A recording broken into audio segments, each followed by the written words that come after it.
It's time to talk about June's Journey, a hidden object mystery game with a captivating detective story. When you're playing, you solve a mind-teasing mystery of the roaring 1920s while you dive into June's captivating quest to uncover a scandalous family secret and solve her sister's murder. It's mystery, it's danger, and it's romance, and you never know where the next chapter's gonna take you. If that wasn't fun enough, you get to customize your very own luxurious island estate. Seriously, I cannot stop playing. I am already on the 3rd chapter and I just started recently. Join me back in time in the glamorous 1920s. June needs your help, detective. Download June's Journey for free today on iOS and Android. Patrons heard this episode first. You can become a patron too by clicking the link in our show notes or the link in our Instagram bio or heading over to patreon.com/themurderdiariespod.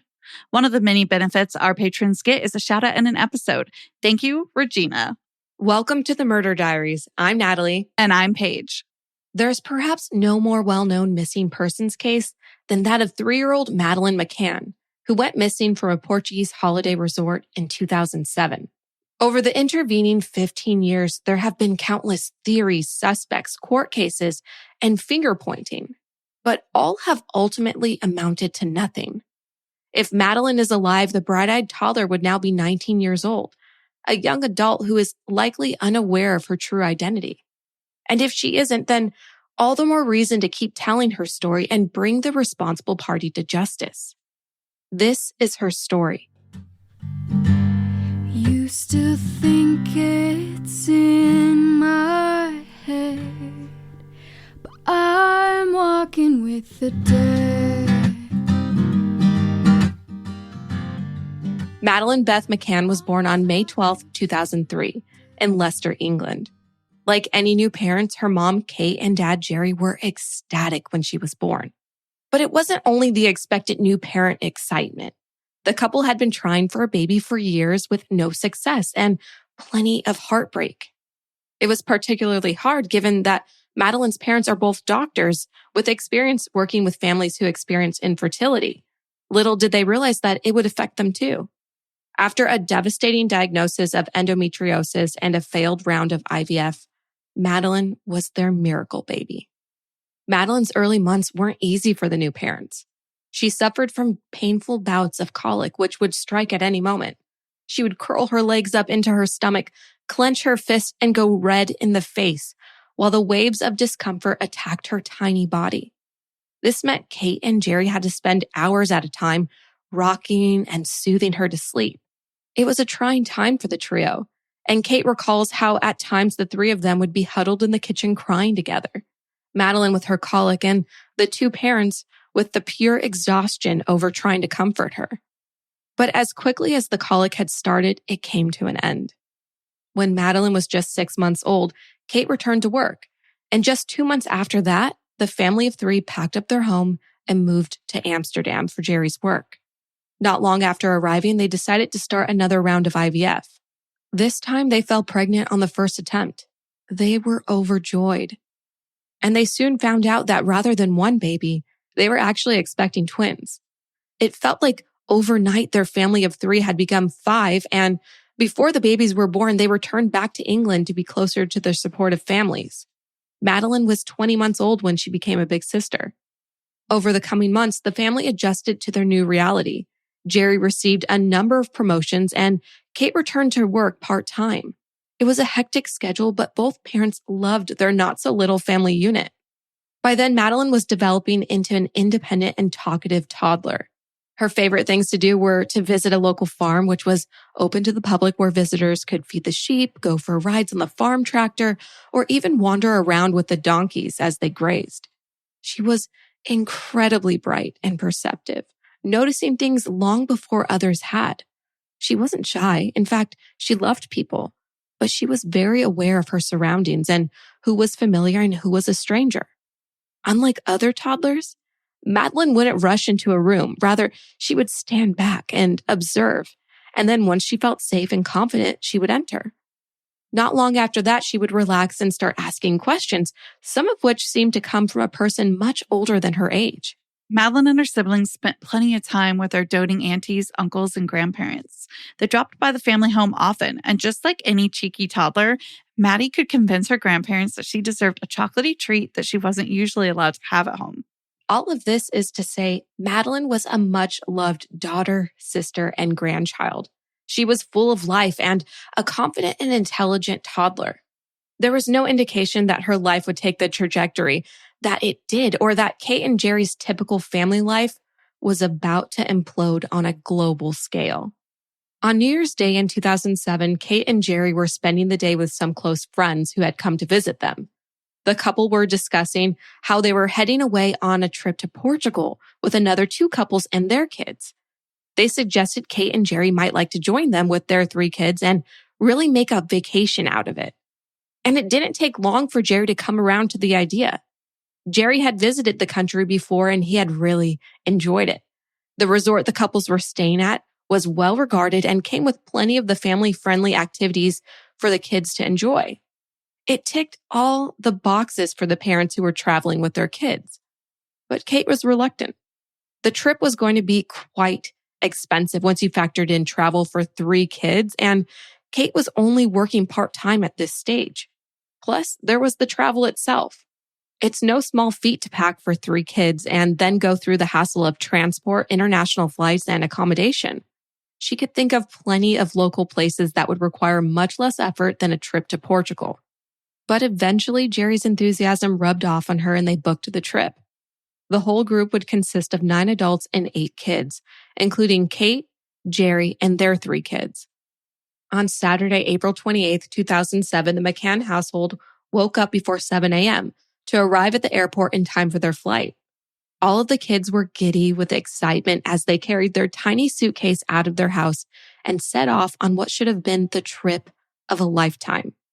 After arriving in Portugal, they met with their pre-booked transport and drove to the Ocean Club Resort in Praia de Luz, arriving at around 3 in the afternoon. After checking in, they were transported to their apartment and their vacation officially began. Their room was in a 5-story block, which was accessed by a public road at the front and a parking lot set off to the side of the building. On the rear side, they had a veranda which looked out over a garden area, a swimming pool, and the resort tennis courts. All of the families had their own apartments, though one couple's room was on the 2nd floor while the others were in the ground floor units. As for the McCanns, their apartment was set on the corner of the building, so it had a bit more space than the others, which was convenient given they were traveling with 3 kids. Their apartment was laid out with a short hallway leading from the front door to a sitting room in the back. A kitchen was located to the left of the hallway and the 2 bedrooms were to the right. The bedrooms were separated by a bathroom. The sitting room was simply furnished. It had a couch, a TV, and a dining area. And against the external wall was a sliding door leading to the veranda. Off that, there was a short flight of stairs leading down to a gate along the edge of the building, which provided access to the rest of the resort. The top of the stairs was protected by a child safety gate. Given that the veranda side of the building led directly into the resort, whereas the front door opened up onto a public road, the families all preferred to use their veranda doors to access their apartments. All the other families were in the same block, with one being immediately next door to the McCanns and the others a couple of units down. Kate and Jerry decided it was best to put the 3 children in the bedroom closest to the road as it was darker in there, whereas the other room had a full-length patio door, which was just like the ones in the living room. The twins slept in travel cots provided by the resort while Madeleine slept in a single bed. The food facilities at the resort were spread out across the grounds, with the main dining area being almost a half-mile walk from the apartments. Various activities were dotted around the resort, including an ice cream parlor, a craft area, and a white sand beach. All the children in the group were signed up to start in the kids club the day after they arrived. All in all, the McCanns clearly felt like they were staying in a safe, family-friendly resort. But as you already know, they couldn't have been more wrong. The weather was cooler than the family had expected, but it did nothing to dampen the excitement of the children. The first and only thing Madeleine wanted to do when they arrived was swim, so even though the water was freezing, Kate agreed to get in the water with her. After a couple of hours swimming, all the families met up at a restaurant for dinner before walking their now exhausted kids back to the apartments and tucking them into bed. It's safe to say their first full day of vacation went off without a hitch. So much so that the families decided to do it all over again the next day and meet for breakfast before dropping the children off at their various kid activities, which were arranged depending on their age. The McCann twins were just toddlers, and so they were going to be looked after by a dedicated nanny, whereas Madeleine went to a group called the Mini Club for all the 3 to 5-year-olds. One of the other children from the families traveling together also attended the same club as Madeleine. And while the children were entertained, the adults could spend some much-needed quality time with each other. For Kate and Jerry, that meant playing tennis. They enjoyed themselves so much the first day that they decided to sign up for lessons every day of the rest of the vacation. After midday, the parents picked up their kids for lunch and then returned them for their afternoon activities. This time, Kate and Jerry went for a run together, something they hadn't been able to do since Madeleine was born, and life had been filled with raising kids and working. Filled with the joy of their relaxed vacation, Kate and Jerry decided to make reservations at the Tapas restaurant, along with all of the adults in their group. The restaurant sat just beyond the swimming pool that their apartment overlooked. It was much closer than the main restaurant and served a more refined menu. Kate and Jerry also knew that the children would be exhausted from their full day of activities and would struggle with the long walk to and from the main restaurant, so they decided to pick up some dinner supplies from the local supermarket. That evening around 5 p.m., the children were walked back to the area next to the pool with their nannies to be collected by their parents. As expected, they were all exhausted, and so after a light meal, they began their nightly routine. The twins were tucked in first after some milk and a nighttime story, whereas Madeleine, being the big sister, was allowed to stay up on her own for half an hour. But by 7:15, all 3 children were in bed asleep. The dinner reservation wasn't until 8:30, and so Kate and Jerry showered, dressed, and enjoyed a quiet glass of wine before heading to the restaurant. And this decision to leave their children without supervision on their vacation to Portugal is no doubt a decision which haunts them to this day. After checking on the children one last time, Kate and Jerry headed down the veranda stairs to the restaurant. It was a walk that took no more than 45 seconds. They had already arranged to check in on the kids every half hour or so, even though they could see the apartment from the restaurant. The patio doors could only be locked from the inside, and so they decided that they would leave them unlocked but closed. Even if one of the kids opened the door, they would be blocked by the child safety gate at the top of the stairs. So once again, Kate and Jerry felt safe. It was a pleasant evening, and Kate and Jerry enjoyed the relaxed banter with their friends. As arranged, every half hour, one of them returned to the apartment. That night, they got back to the apartment at around 11 p.m. Nothing was out of place. The kids were sleeping soundly, and Jerry and Kate went to bed peacefully with no indication that their lives were about to be turned upside down. The following days of their vacation went much the same as the first. Breakfast together at the apartment, drop the children off at their activities, play tennis, join the kids for lunch, drop them back off, go for a run or a swim, pick the kids back up, feed them dinner, and get them bathed and tucked safely into bed. The group made a recurring booking at the Tapas restaurant, and so each night they met up for dinner. And each night, Kate and Jerry came back to their room where their children slept peacefully, and so did they. Each day was the same, until it wasn't. Thursday, May 3rd, 2007 was much like all the days prior. Except on this day, Madeleine asked her parents, quote, "Why didn't you come when my brother and I cried last night?" Jerry and Kate were taken aback. They tried to ask Madeleine what she meant. Was it while they were out, or was she referring to something else? But Madeleine quickly changed topics, and the question was put to the back of their mind. After morning kids club and tennis lessons, the family reunited for lunch. And on the way back to the kids club, they stopped by the play area, which the kids never seemed to get tired of. It was here at 2:29 p.m. that Kate took the last known photo of Madeleine as she sat by the toddler pool next to Jerry and her little sister. That afternoon, the kids were picked up, and Kate fed them dinner while Jerry attended a tennis social event. While they were having cookies and chips as a special treat, Kate showered to get ready for dinner.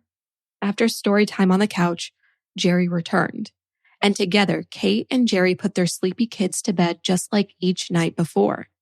Just after 8:30, the couple checked in on their 3 kids for the last time and headed down to the restaurant. They mentioned Madeleine's strange question to their friends and committed to being extra vigilant about check-in times that night. At 9:05 p.m., Jerry went for the first check-in. He noticed right away that the door to the kids' bedroom was further ajar than he had left it.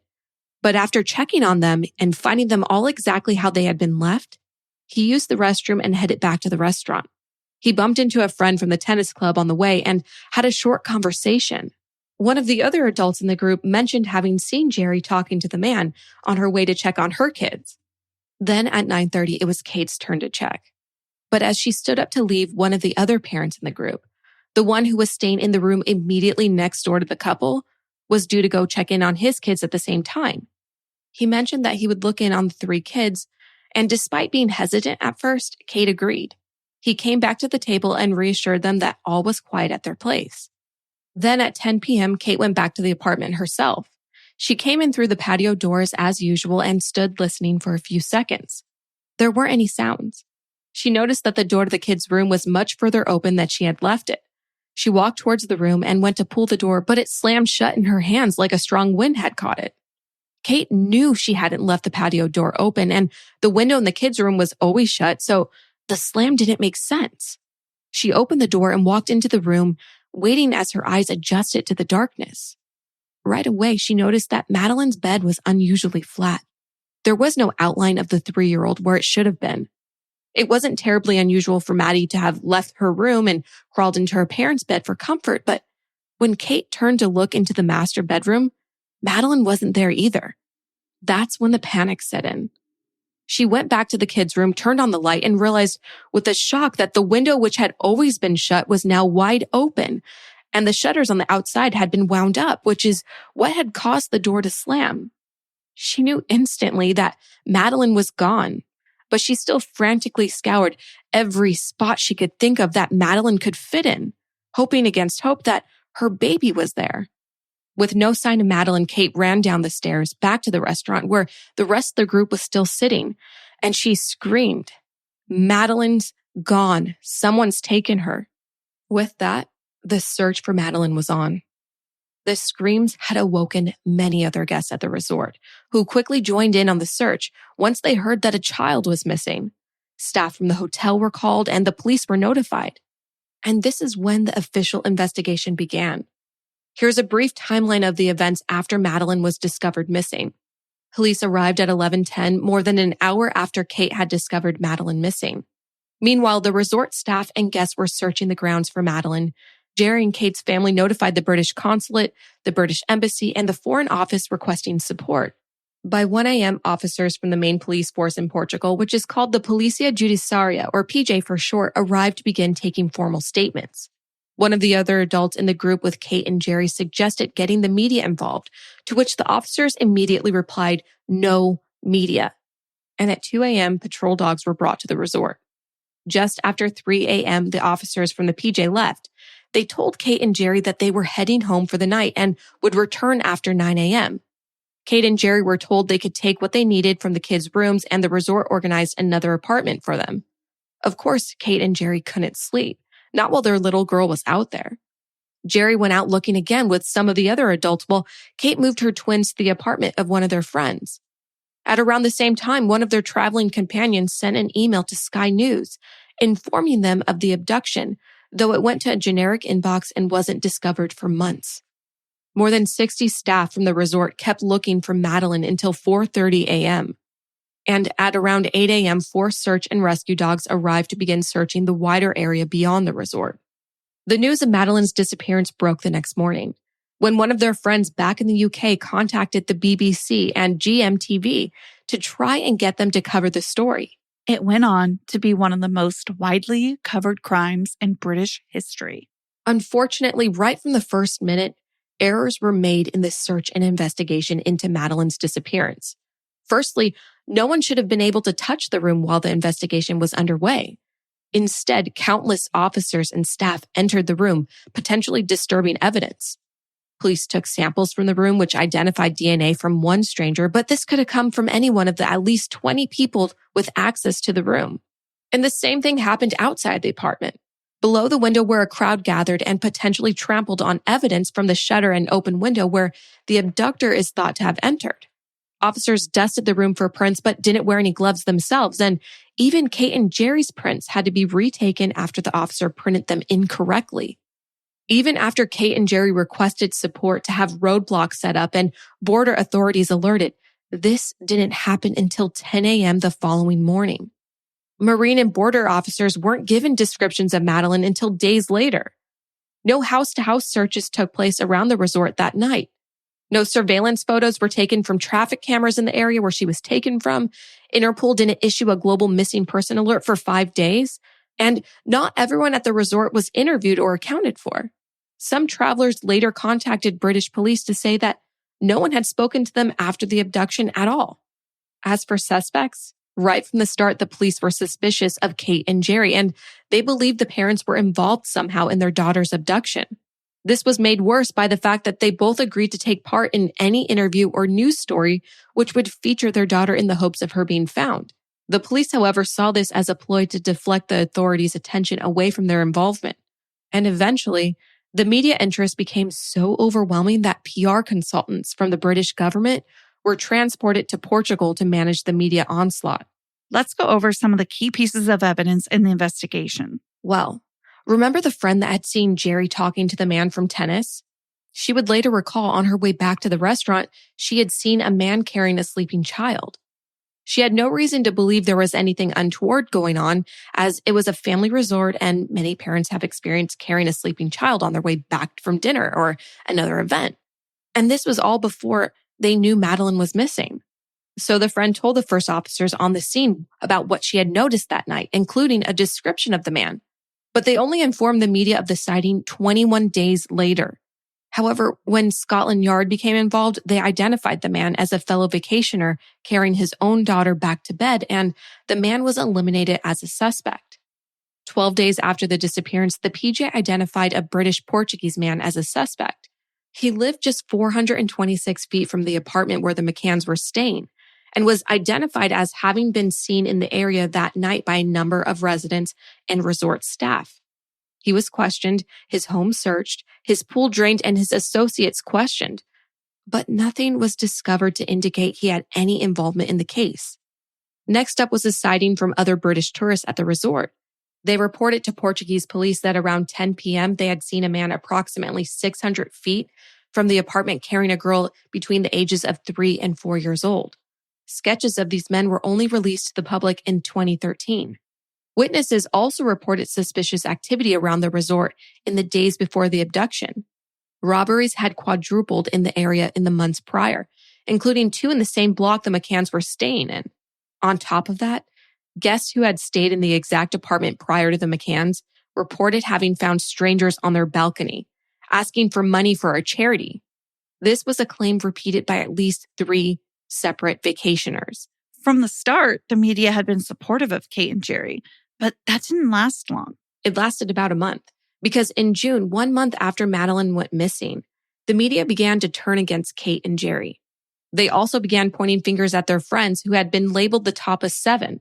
False claims were reported that the group's statements kept changing and that they were all swingers who had been regularly sedating all of their children. They were accused of being involved in covering up what really happened to Madeleine. The investigators made statements that there were inconsistencies in Kate and Jerry's stories, which pointed to them being involved in her disappearance. Most of these claims related to whether the patio doors were locked or unlocked, whether the door to the bedroom was open or shut, and whether the blinds and shutters were up or down in the bedroom window. Their version of what really happened was that Kate and Jerry had sedated the kids and Madeleine had overdosed and died. They then hid her body and removed it later on in May when they rented a car. Her parents in the top of 7 covered for the crime by claiming Madeleine had been abducted. Meanwhile, Kate and Jerry were desperate to find their daughter and called on any expert who said they could help find her, no matter how bizarre their claims. There were psychics and even a matter orientation expert who asserted she had the technology to track people's DNA by satellite. Both were unsuccessful and only led people to believe that they were still trying to cover their tracks by bringing in false experts. The claims about Kate and Jerry being involved reached a fever pitch when reports were published that the police had brought in cadaver dogs to search the apartment and the vehicle they had rented 20 days after the disappearance. The cadaver dogs had both alerted inside the apartment, first by the sofa and then beside one of the wardrobes. When the dogs were exposed to a lineup of 10 cars, they had also alerted near the driver's door and trunk of the vehicle the McCanns were renting in Portugal. The Portuguese press got wind of the results, and the tirade of accusations against the pair became a tsunami. They were both taken to a police station and told that if they admitted to murdering their daughter, Kate would only spend 2 years in prison while Jerry would be free to go. DNA testing, which was done on samples taken from the rental car, was inconclusive as to whether Madeleine had been in the vehicle.